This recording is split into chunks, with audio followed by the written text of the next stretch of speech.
So, what I want to talk about today is the Ohio property tax nightmare. The nightmare that's afflicting the entire state of Ohio, not only Cuyahoga County. It's affecting every homeowner, every property owner, and there's no end in sight to this nightmare. It's just feels like we're all being shaken down by the tax man, almost like being shaken down by the mob. Because if you don't pay your property taxes, if you're late, there's no recourse. There's no payment plan.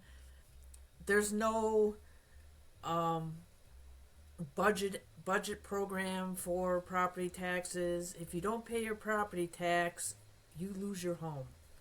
That's period. I mean, there's no way out. You lose your home. And then not only that, you suffer the humiliation of having the loss of your home broadcast for all the world to see on the internet. Your tax or your house is ultimately auctioned off and bought pennies on the dollar by any investor out there, and there's nothing you can do about it. So what I'm going to do is go over the property tax history for various communities in Cuyahoga County. There's quite a few communities so that I can highlight what people are going through.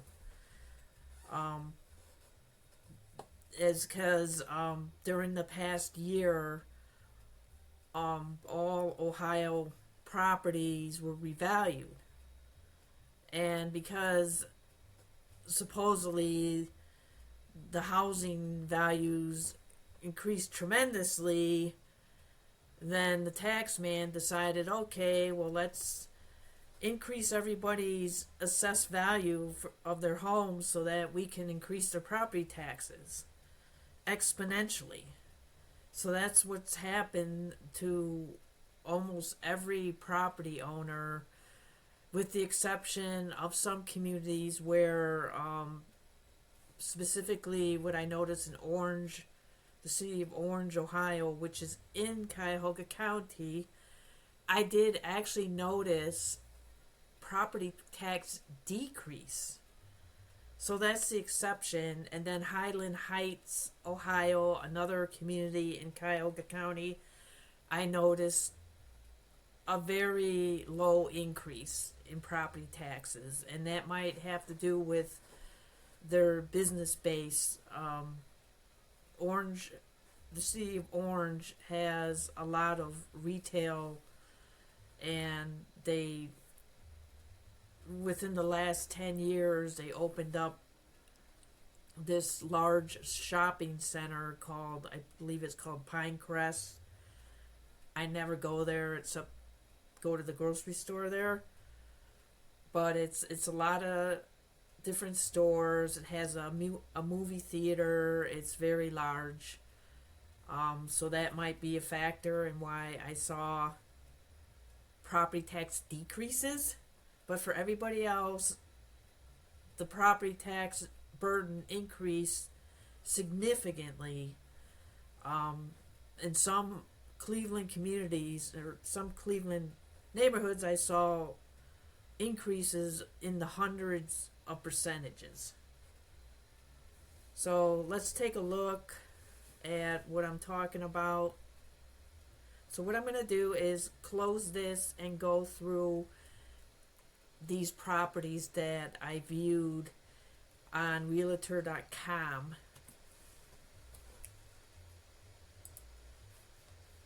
Okay, so what I did, I went on realtor.com and I pulled the tax history for randomly selected properties for sale in Cuyahoga County. I chose properties for sale because in probably most respects the house was probably owned for quite a while, so that gives me a better representation of somebody living in their home for a number of years and how their property taxes increase, because you know it's a given the property taxes will spike if the home is sold, and then the lucky owner of that home will see a huge spike in their property taxes.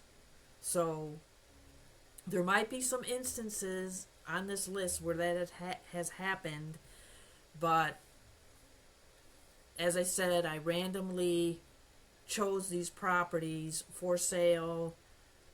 I just clicked in various townships in Cuyahoga County, and it's quite a few properties. So let's get started. I'm starting with Oakwood Village. Oakwood Village is southeast of Bedford, Ohio, which is, these are all in Cuyahoga County. Bedford is towards, it's the eastern Cleveland suburb. So let's take a look. So what I did, I pulled the property tax history from 2014 through 2024, which is 10 years.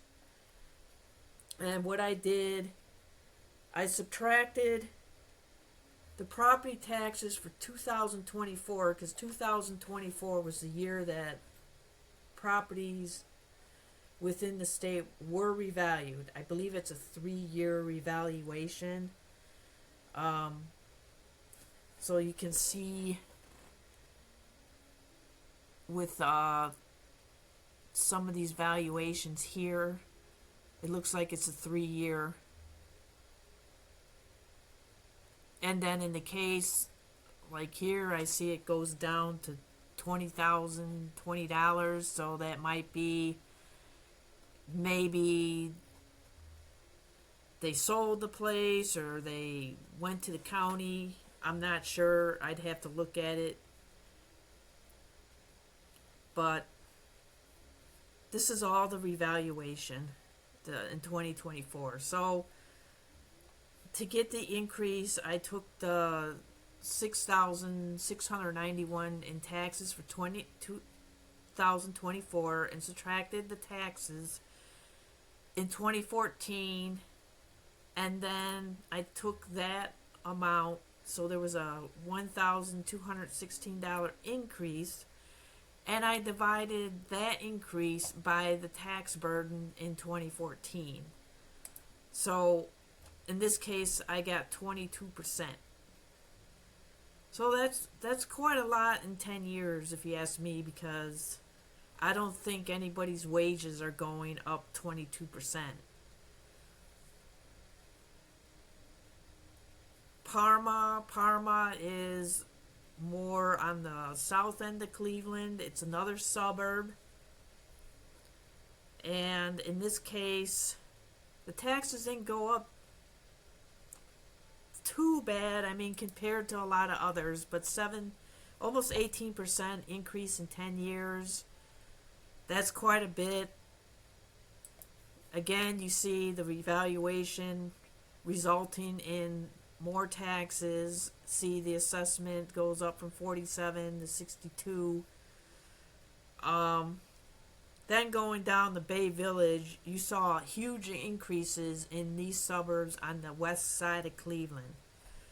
So Bay Village is towards the lake, and it's west of Cleveland and near Lakewood, Ohio, which also saw ridiculously high increases because apparently they're very popular with people. A lot of people have moved into that area. And that's the problem when you have a lot of people moving into the state. You have no control. Your taxes just keep going up and up. Services go up. Housing prices go up.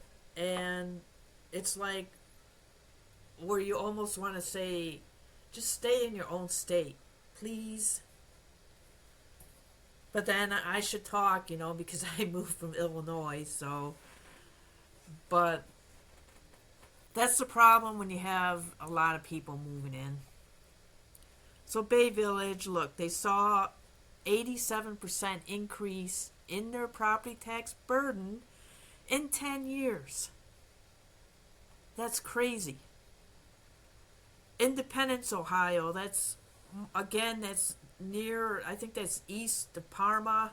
That's towards the south end of Cleveland, or the south end of Cuyahoga County. So 46 or 45% increase. I mean, who can pay for these? You get assessed, you have to pay. And then they tell you, oh, well, just protest it, but then half the time they don't revise your taxes unless you pay for an attorney or you pay for an appraiser. From what I'm told, it's very difficult to get a revision. They just shake you down like the mob. So Westlake, that's a western suburb, or the west side of Cleveland, I believe. And they saw a 27% increase. North Olmsted, that's way to the west of Cuyahoga County. That's, I believe, closer to the Lorain County. They saw a 24% increase. Shaker Heights, a pretty high tax community. They saw a 34% increase. And these are just individual properties, randomly chosen.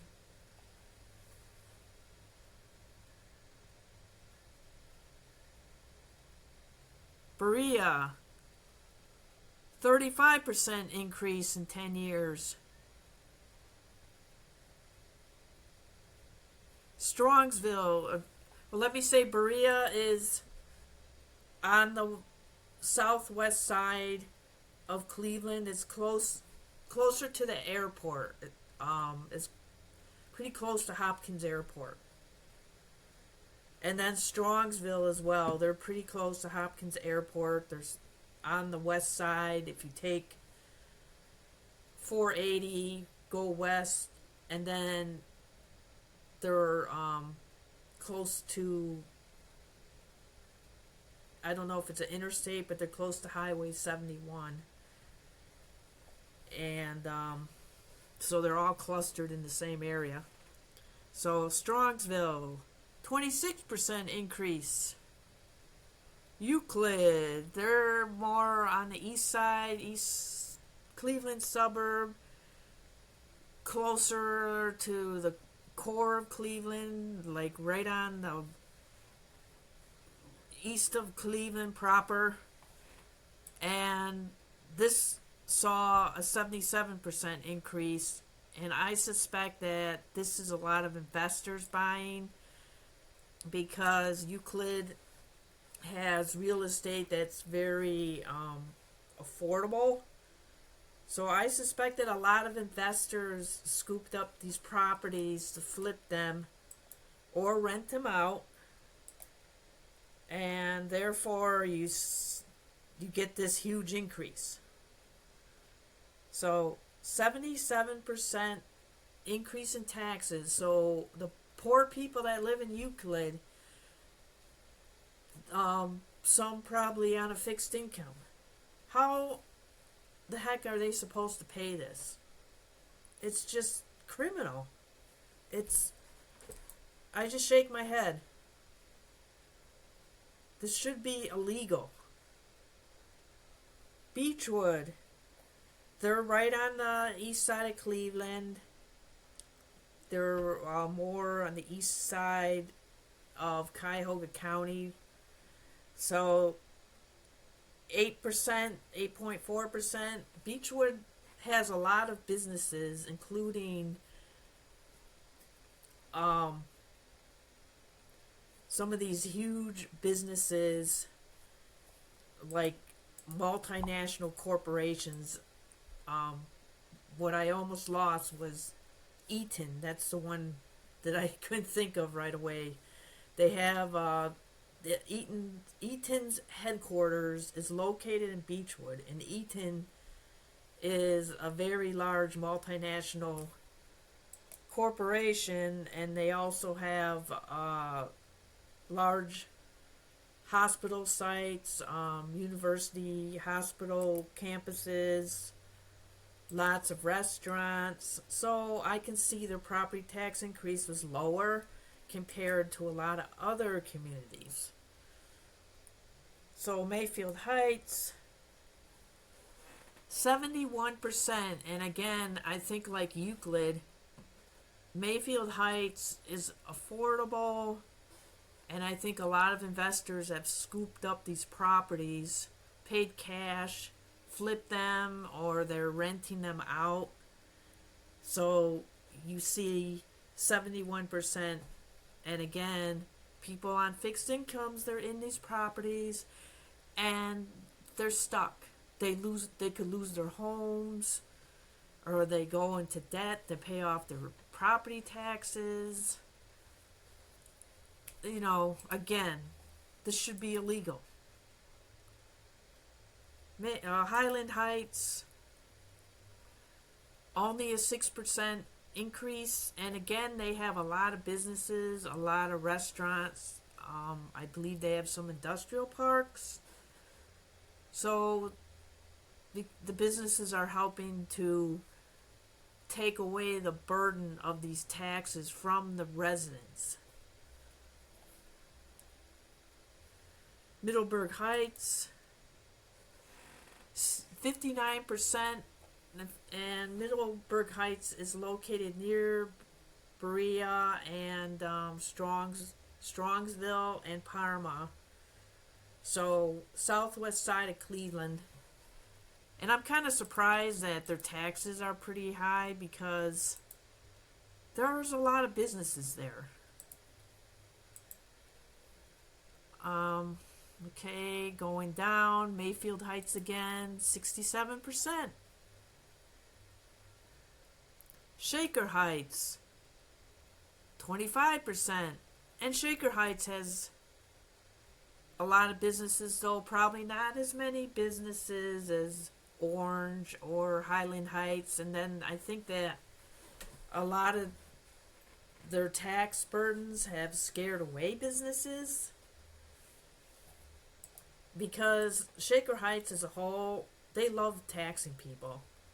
I mean, their local income tax, I believe, is 2.5%. So that's for another video, talking about local income tax, because that's another tax you have to pay in Ohio, especially in these urban communities.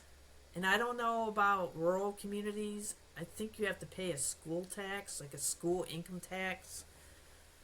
It's very complex. Though, I have to say, in spite of this, I'm still paying less than Illinois. Definitely. So anyway, I digress. Mayfield Village, that's near Mayfield Heights. The properties are more expensive in Mayfield Village. So 50% property tax increase in 10 years in Mayfield Village. Berea, 35% for this property. Seven Hills is, they're located east of Parma, so kind of south, Cuyahoga County. It's south of 480, and they have a lot of larger lots. They're not a ritzy community, but it's kind of got some rural flavor to it. But they went to 50% increase. Crazy. Orange, a decrease of 1%, or 2%, almost 1.1%. There's a lot of development going on, and in fact, I recently read that Orange is planning on starting this huge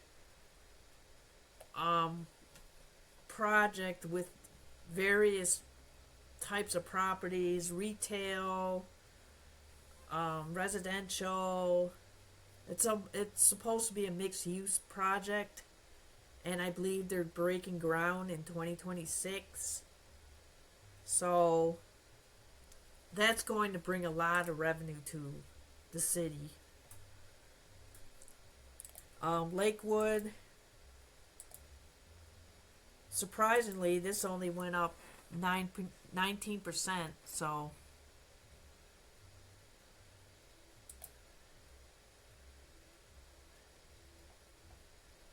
again, another Lakewood. This went up over 100%. Crazy. Solon, that's way in the east side of Cuyahoga County. It's southeast. It's southeast of Beechwood, Ohio, and they have a few businesses. So 35% increase. Lyndhurst, they're just west of Mayfield Heights. Their houses are more expensive than Mayfield Heights, and they're a little larger, though this is kind of a core type of suburb. It's a little more urban than Mayfield Heights. Like an older housing stock too. So this saw a 31% increase in taxes. Chagrin Falls are kind of getting on the ritzy side. 8%. So they have a lot of businesses too. They have a nice downtown with a lot of old stores. They have a lot of charm in their downtown area, and they have a lot of popular restaurants as well. So a big restaurant scene there. So the property taxes didn't go up as much as a lot of other areas. Though, who wants to pay 8% more property taxes in 10 years? Richmond Heights, that's another affordable suburb in Cuyahoga County, and was probably snatched up by investors, flipped or rented. Richmond Heights is, I believe, northeast of Cleveland, a little bit north, a little bit east. Older suburb. They saw, though, a 9% increase, which is surprising. I thought it would be a lot larger than that. Cleveland, this did not really show me a neighborhood in Cleveland, but for most of Cleveland proper, you see a lot of people coming in and snatching up properties, a lot paying all cash, renting them or flipping them. So for this property, you saw 81% increase in their property taxes in just 10 years. Another Shaker Heights, 51% increase. No surprise. That's Shaker Heights. Strongsville, 25%. Moreland Hills, I think this is more upscale than Chagrin Falls. One of them, probably the most upscale, aside from a town like Hunting Valley, which I did not really find any properties for Hunting Valley because their houses are so large and so expensive that they don't have many places for sale. So I did not have any for Hunting Valley, but I did find some from Moreland Hills. So 53% increase, and they don't have a lot of businesses that support their tax base. So 53%. Another Moreland Hills, 75%. Wow. University Heights, that's kind of in Cleveland proper. That's by Case Western University. A nice, charming little pocket up there. 35% increase.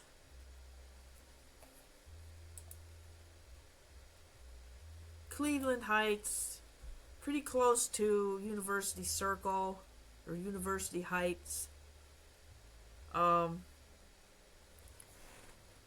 Just 6% increase.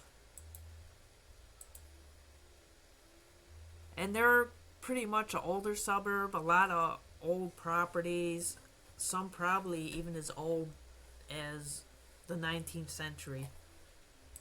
Very historic properties. Warrensville Heights, another kind of affordable area.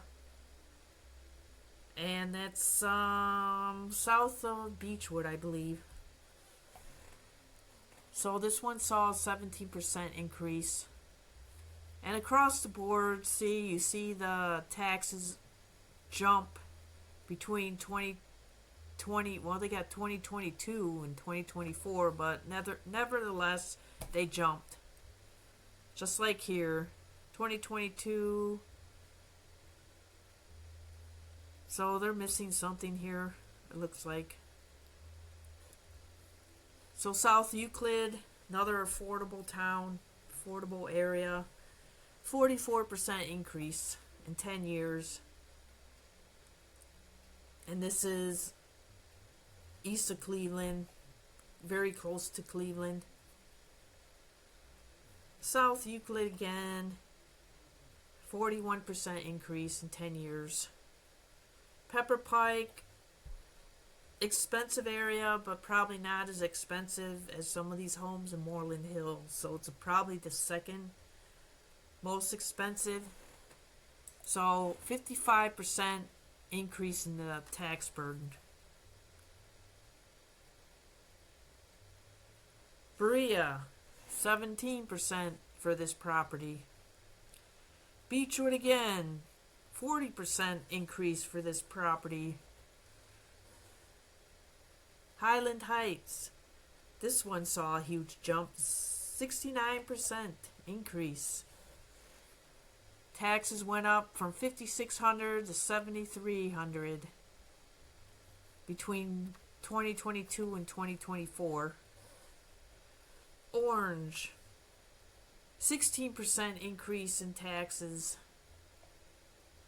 Middleburg Heights, 25% increase in taxes. So across the board, it's consistent except for that one property in Orange. Up, up, up. Number go up. Number always goes up with taxes. Old Brooklyn, this is a neighborhood in Cleveland now. 76% increase. So Old Brooklyn is a neighborhood towards the south end of Cleveland.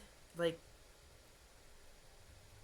I'm guessing that if you were downtown Cleveland and you went directly south, you would hit the Old Brooklyn neighborhood, and I believe this is the area where the Cleveland Zoo is located. But they do have a nice Cuban restaurant there, if it's still open. Tremont, that's the west side of Cleveland, very popular, very gentrified. 852% increase in taxes. Look at this. 2014, $408 in taxes, all the way to $3,900 in taxes in 10 years. Yeah, it's so great to have your house value go up. Oh yeah. Ohio City's another one. West side of Cleveland.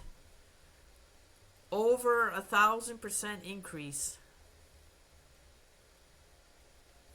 So this property taxes in 2014, $442 a year, shoots up to $6,900. Just total insanity.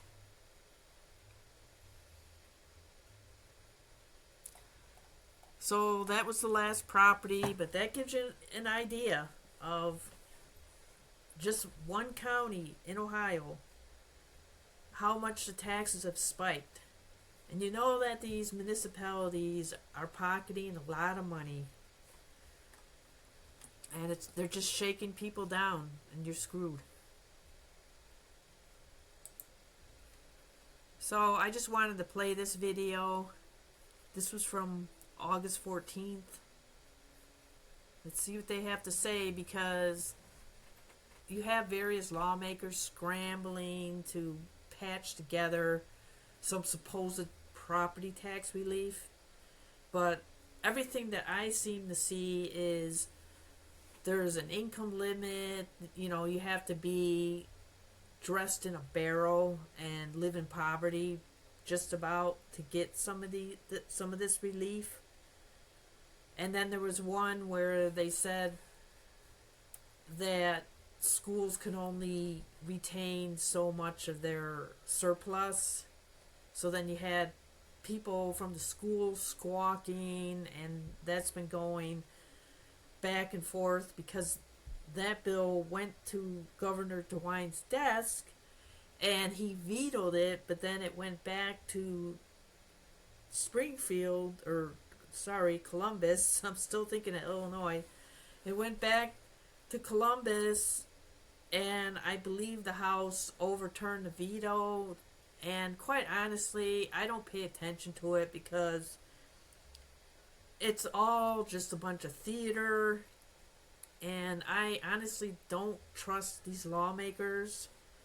I don't care what party they're in. They're all the greed party in my eyes. So I don't pay attention to it until something's passed. And the position I'm in is that I want to see property taxes abolished. And that's what I'm going to discuss in a little bit, how there is a movement to abolish the property taxes, and that's what I'm for. Just get rid of property taxes, because they are essentially a tax on the unrealized gain on property. And I believe that this should be illegal, no matter what. It should be illegal. And there are a couple channels that discuss the unconstitutional aspect of this. There's the Real Estate Mindset channel by Travis Spencer, I believe. And they discuss in length how these taxes are unconstitutional, and they're working in the state of Texas, and they're trying to bring it national. So that's a channel worth watching if you're interested in this. But yeah, I'm all for abolishing these taxes, but this is the latest in the wrangling going on in Columbus. So let's play. Sticker shock is hitting Ohioans hard when they open their property tax bills. NBC4 has shown you where property taxes have doubled, even tripled, and how many are desperate for some relief. State legislators have disagreed on the best way to get Ohioans that relief without compromising schools and others who rely on those dollars. And now the governor's property tax reform work group is trying to find a solution. NBC4's Isabel Cleary joins us now with how this is going. Isabel? Jared, there was some heated debate today. The work group is considering how to give Ohioans property tax relief without hurting the entities such as school districts who rely on that money. The group has until the end of September to come up with concrete proposals to address property taxes. Today they discussed 5 concepts, mostly focused on what should or should not be allowed when it comes to school levies. The group, made up of leaders from counties and school districts, discussed options, shared opinions, and talked about how the concept should be adjusted or issues they had with them. I'm not trying to supplant the legislature. I'll say it again for the 80th time. We are trying to refine what they have done while preserving the essence of the concepts they've put forward. And at the same time, come up with additional ideas that have yet to be enacted by the General Assembly that might provide further real property tax relief or greater transparency and clarity to the problem. Now, in the meantime, a grassroots group is going across Ohio getting signatures to try and get a constitutional amendment on the ballot to fully abolish property tax. Now, this has been criticized by some lawmakers as a harsh approach. I spoke with a petitioner today who said that they are still trying to get those signatures now, and the goal is to be on the May ballot. They will also announce when they get to that halfway mark of the 413,000 signatures needed to be on the ballot. Local for you at the State House, I'm Isabel Cleary, NBC4.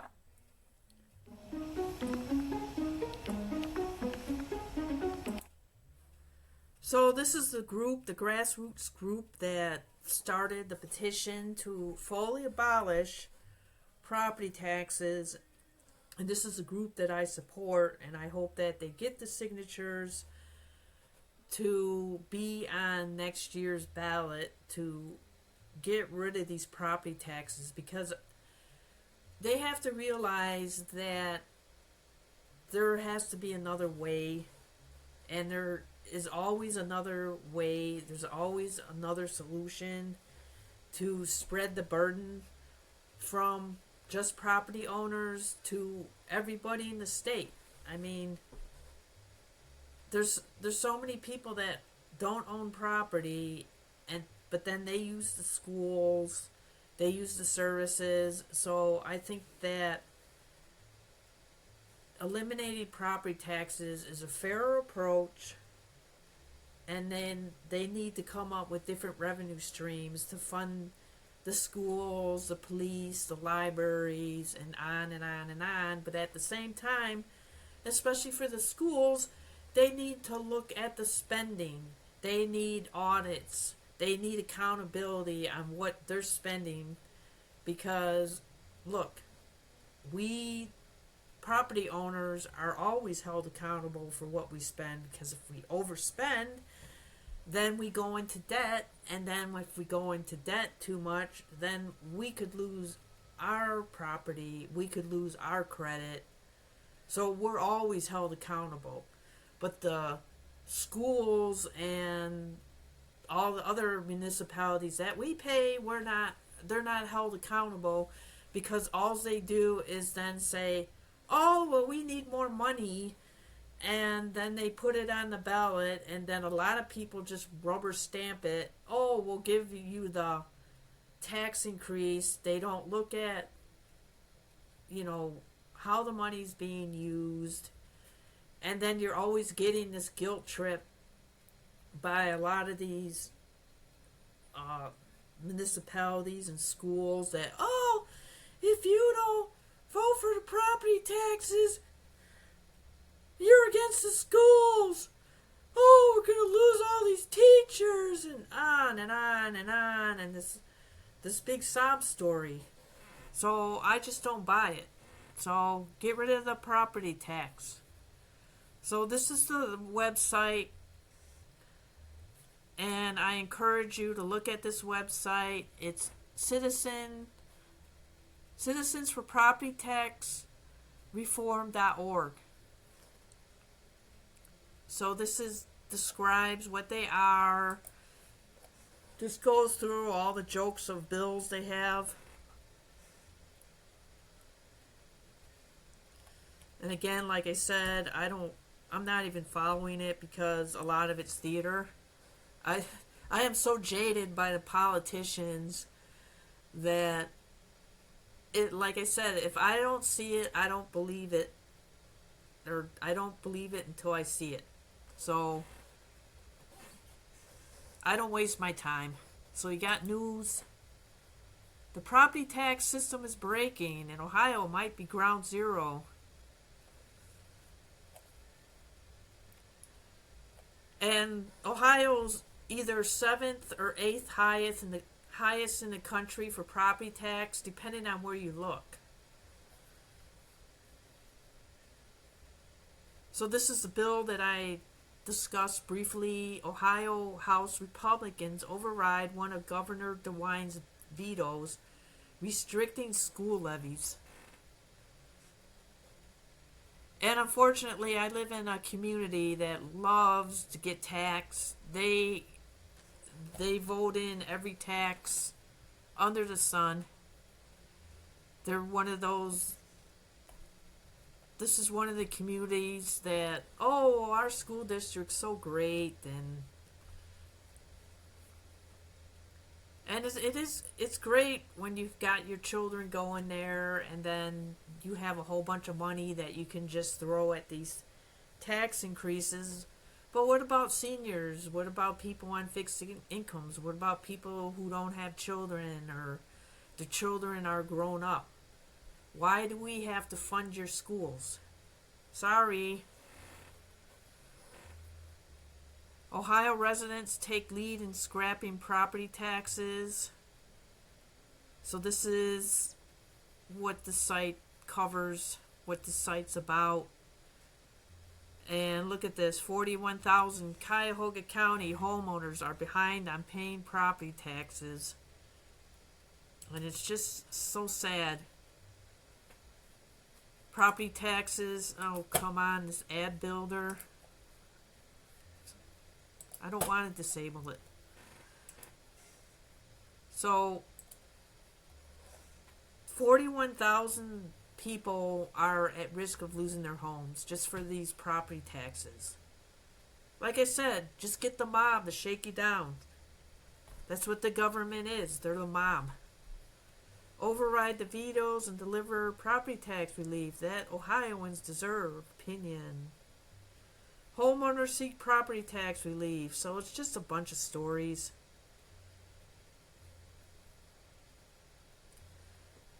I mean, for all of Illinois' faults, this is pretty nice if you live in Illinois. But I doubt this would ever pass. Yeah, Neil Anderson, Republican. Yeah, it's not going to see the light of day because Illinois is mostly, it's ruled by Democrats. They've got a super majority, and they're totally gerrymandered for the Democrats. So that's not going to pass. That's a pipe dream. There's a blog.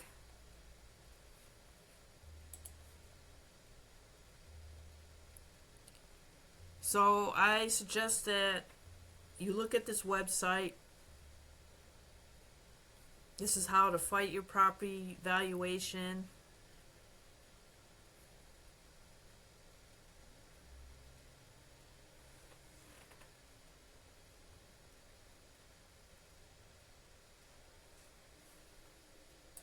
And there's a contact, so you can, if you have questions, you can send a email, your name and your email and your message.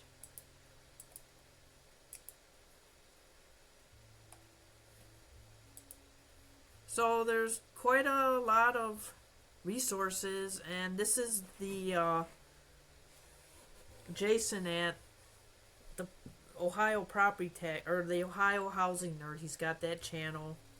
Property tax. I suggest that you listen to this YouTube video, and this is Beth Blackmar. She's the one who kind of founded this. So if you go to the Ohio Housing Nerd YouTube channel, there are at least 2 videos about the subject. So I suggest that you check them out. So we got radio broadcasts.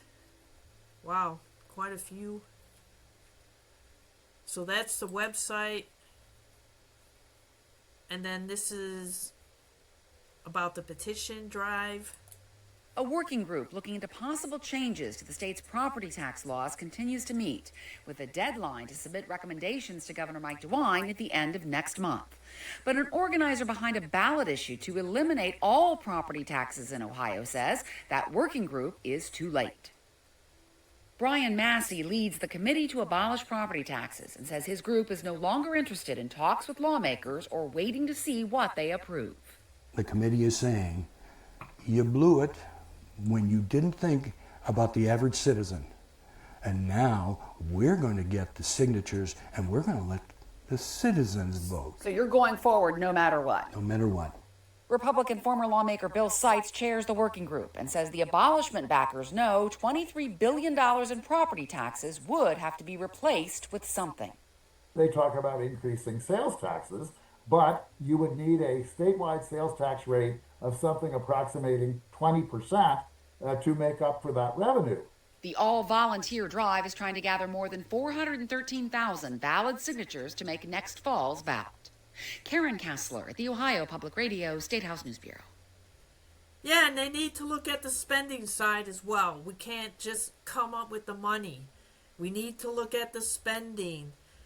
That is why I'm so glad that this reform group is going forward to get the signatures, get rid of this horrible tax.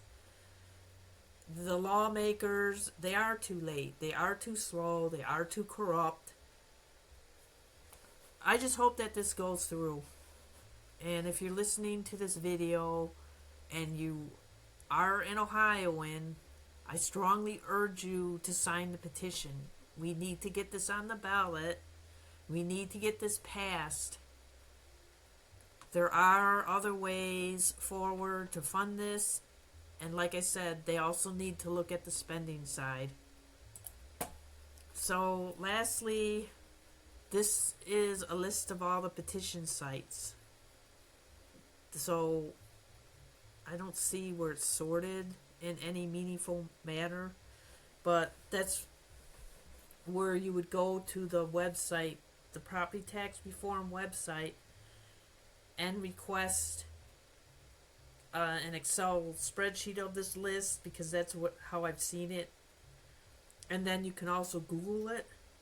I've seen it. If you Google the list, that you can probably sort it and filter it by your location.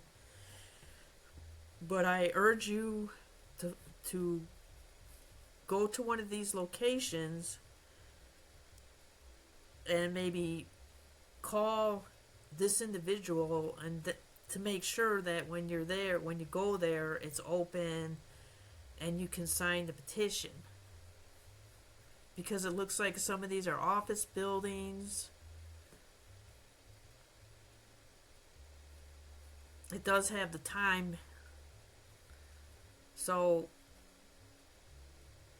and there's quite a few in different areas of Cuyahoga County and elsewhere. I mean, I think there's one at every county.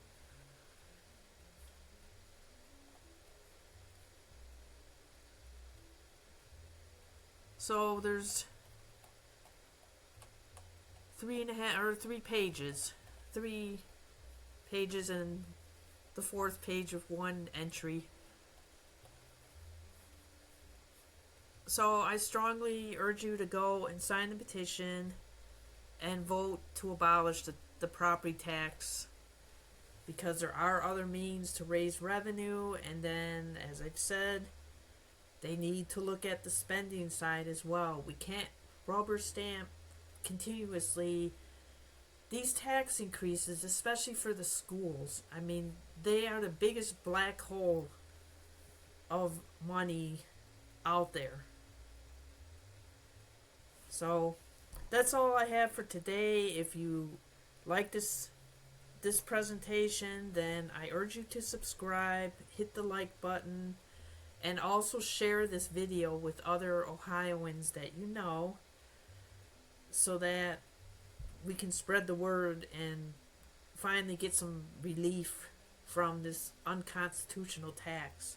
And then I also strongly advise you to watch the Ohio Housing Nerd and also watch Real Estate Mindset, because Travis is the one that really spearheaded this entire conversation, because he's been talking about this since last summer, I think. So I think that's where this kind of originated from in Texas. So that's all.